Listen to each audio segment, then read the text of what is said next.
안녕하세요, 스님. 반갑습니다.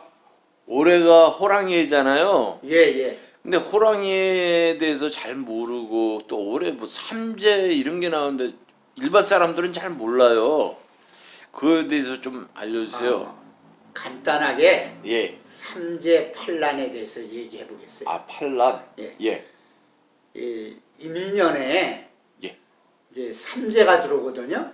그러면 어떤 사람이냐면은 원숭이 있죠. 예. 그 다음에 쥐띠 있죠. 용띠가 삼재가 들어오는데 그걸 올해는 들삼재라고 그래. 들어오는 삼재. 들삼. 그리고 내년에는 눌러온 삼재에서 눌삼재라고 하고 내후년 3년째는 날삼재라고 해서 나가는 삼재를 말한단 말이에요. 그런데 이 삼재는 수재, 풍재, 화재가 있단 말이에요. 여기에 액난이 있어가지고 화를 입는 거예요. 그리고 거기에 따라서 팔란이라는 게 있어. 팔란. 팔란. 8가지 난이 있는데 손재가 있다면 손해보는 거. 그 다음에 술을 마셔가지고 만신당하는 거 있잖아. 예.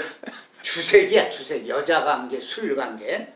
세 번째는 이제 질병. 올해같이 코로나 같은 거 있잖아. 예. 바이러스로 해서 있는 질병이 있고, 그 다음에 이제 부모 간에 어떤 애기 있어가지고 잘못해가지고 돌아가시는 이런 게 있고, 형제 간에 또 싸움이 일어나고 의리가 그런 걸로, 또 부부 간에 또 싸움에서 이별수가 있거나 죽거나, 또 관제 구설로 해가지고 또 어떤 경찰서나 형무소 그런 갈 수가 있는 거고, 그 다음에 학업 있잖아. 학업 이제 입시철이잖아. 학업 운이 없어가지고 떨어지거나, 이런 8가지를 팔란이라고 하는 거예요. 그래서 이런 것이 불교에서는 없었지만 도교에서 있었던 얘기예요. 그러면 불교는 어느 나라에 들어가면 그 문화를 흡수하라고 돼 있어요. 그런데 이제 정통 불교에서는 이런 걸 다 배타해버려요. 그거 다 미신이라고 하는데 실제로 그렇지 않습니다. 저는 이제 오랫동안 이 중생활도 해보고 사회생활을 해보면은 요즘 굉장히 그 대통령 선거에 문제를 제시하는 게 뭐 무속인을 만나가지고 또 점쟁이를 만나가지고 오행을 했다 뭐했다 막 떠들썩하고 말이 많잖아요. 아, 정말 그래요. 근데요. 예. 이게 사돈난말하는 거야, 내가 볼 때는. 정치인들하고 사업하는 사람들은요, 점쟁이, 무속인을 안 낀 사람이 별로 없어요. 종교를 떠나가지고 나는 무수히 그런 걸 많이 봐왔습니다. 스님, 저 그러면 삼재하고 팔란 좀 방지하는 그런 거는 그런 거를 하려면 예. 우선 깨끗하게 살아야 돼. 깨끗하게 살고, 어떤 이제 도교에서는 이제 부족도 가지게 이제 갖고 있고, 그 다음에 불교에서는 또 입춘기도 있잖아요. 예. 입춘기도 때 삼재팔란 그 의식을 해요. 스님들이 각 절에서.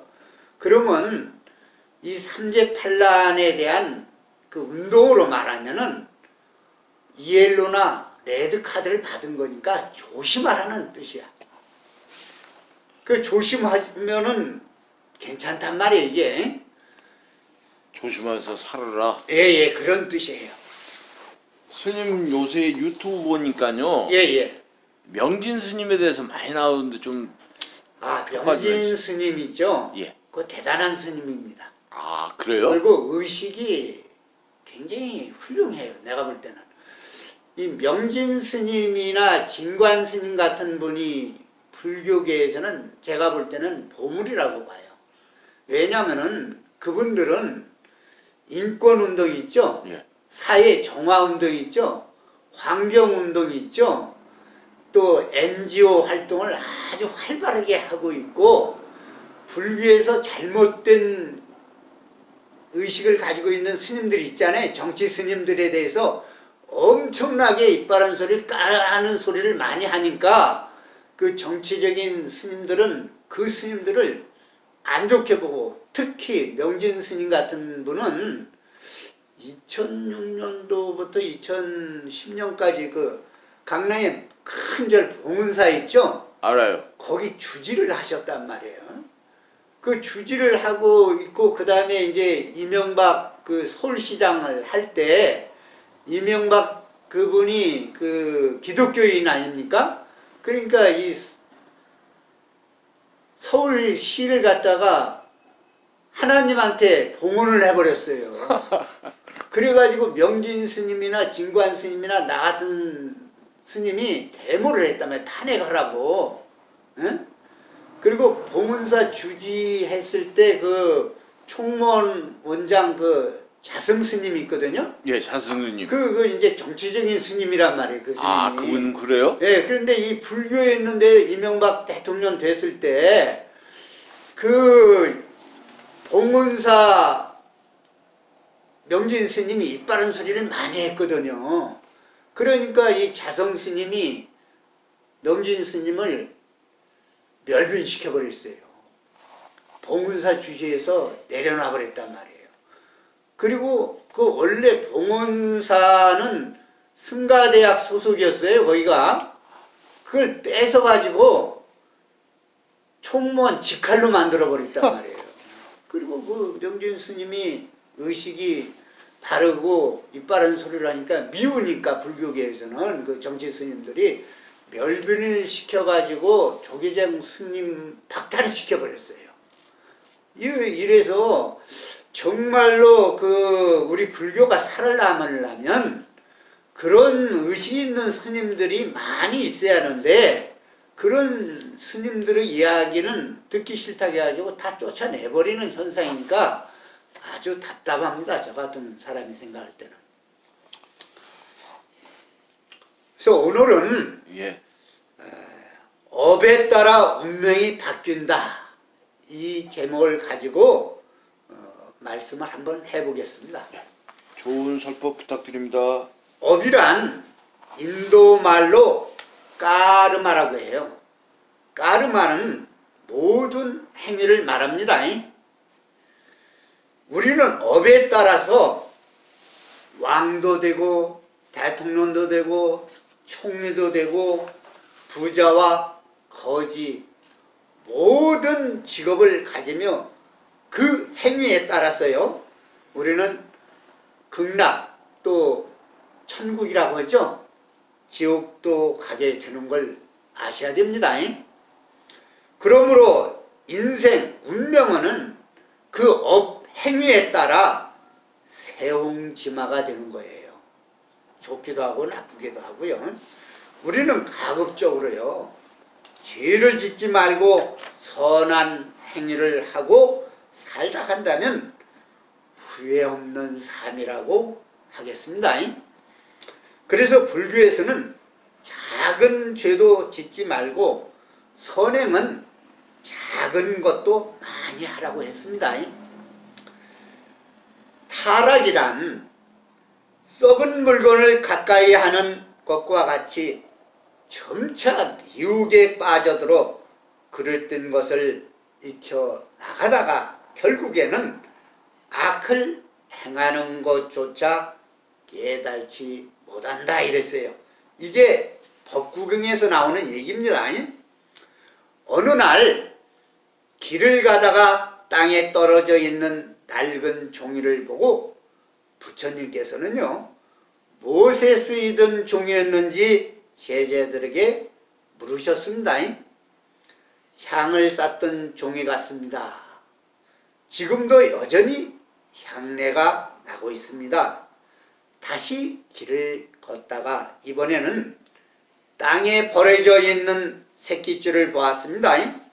다시 부처님께서 무엇에 쓰였던 물건이냐고 물으셨어요. 이 새끼줄에서는 비린내가 납니다. 생선을 묶었던 것 같습니다. 그러자 부처님께서는 비구들에게 이렇게 말씀하셨어요. 무릇 중생들의 심성은 본래는 맑고 깨끗한 것이지만 모두가 인연으로 말미암아 죄악과 복덕을 일으키게 되는 것이다 말씀하셨어요. 그러므로 현명한 벗을 가까이 하면은 도덕과 의리가 융성해지고 어리석은 자를 벗하면은 재앙이 따르기 마련이다. 마치 저 종이나 새끼줄이 향을 가까이 하면은 향기를 머금게 되고 생선을 가까이 하면 비린내가 나는 것과 마찬가지로 점차 물들고 익숙해져서 스스로도 깨달지 못하는 사이가 그렇게 되고 마는 것이다 이랬습니다. 법궁행에서 다시 현자가 사람을 감화시키는 것은 마치 향을 가까이 하는 것과 같다. 지혜에 머무르면서도 선을 익혀 행동을 깨끗이 하고 향기롭게 해준다고 했습니다. 남들과 더불어 살아가는 것이 세상에서는 올바른 친구를 가까이 가려서 사귀고 또 그를 통해 언제나 올바른 길을 잃지 않는 것이 무엇보다도 중요하다고 생각했습니다. 군맹상평이라는 말이 있어요. 맹인들이 코끼리를 만져 전체를 알지 못하고 일부분만을 보고 아는 것을 갖고 전체라고 고집하는 어리석음을 비유하는 말입니다. 그런 적 꽤 있어요. 모르면서. 법구경 제11에 이런 말이 있습니다. 인지, 무문, 노야, 투구, 단장, 구구, 무유지혜.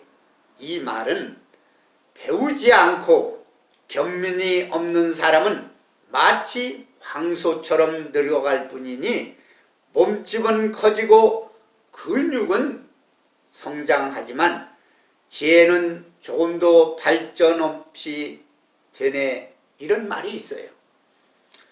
복록 성경 복은 착한 일에서 오니 착한 일을 하면 경사가 온다고 했습니다.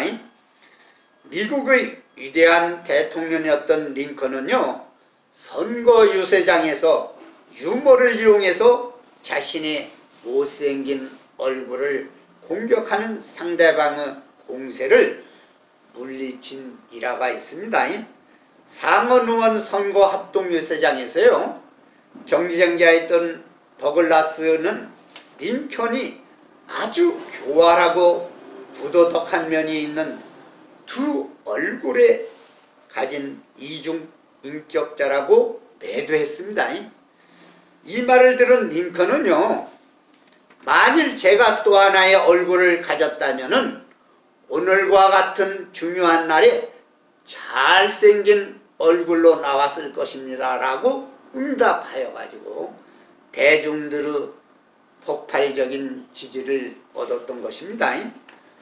미국 16대 대통령으로 당선된 링컨은요, 명문가의 신발을 만드는 직공이었습니다. 그래서 일부 명문가 출신의 상원 의원들은요, 신발 제조공 아들 밑에서 일을 한다는 자체가 자존심이 상했습니다. 우리나라도 그 옛날 노무현 대통령 됐을 때 누구의 법관들 있잖아요. 대법관이요?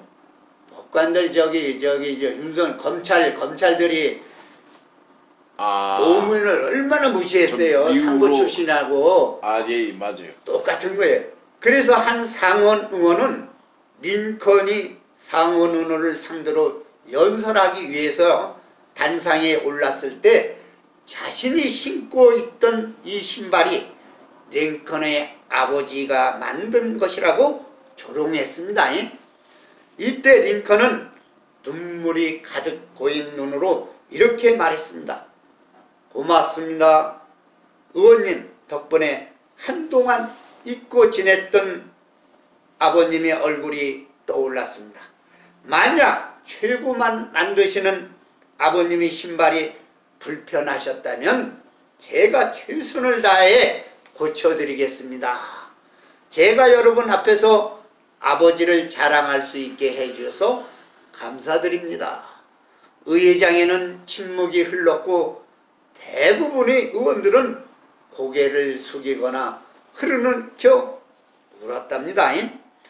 링컨을 위대한 정치가로 꼽은 이유는 사람들의 마음을 움직일 수 있는 바로 이러한 재치와 용기 때문이었습니다.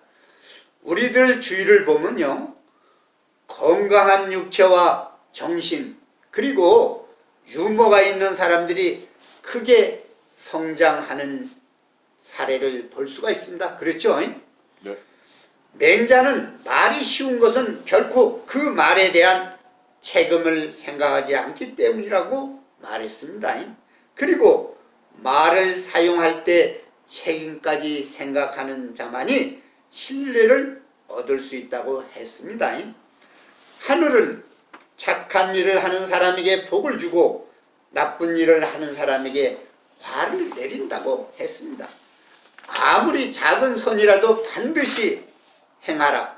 한나라 조열 황제가 죽음에 임하여 후주에게 조칙을 내리는 말이었습니다.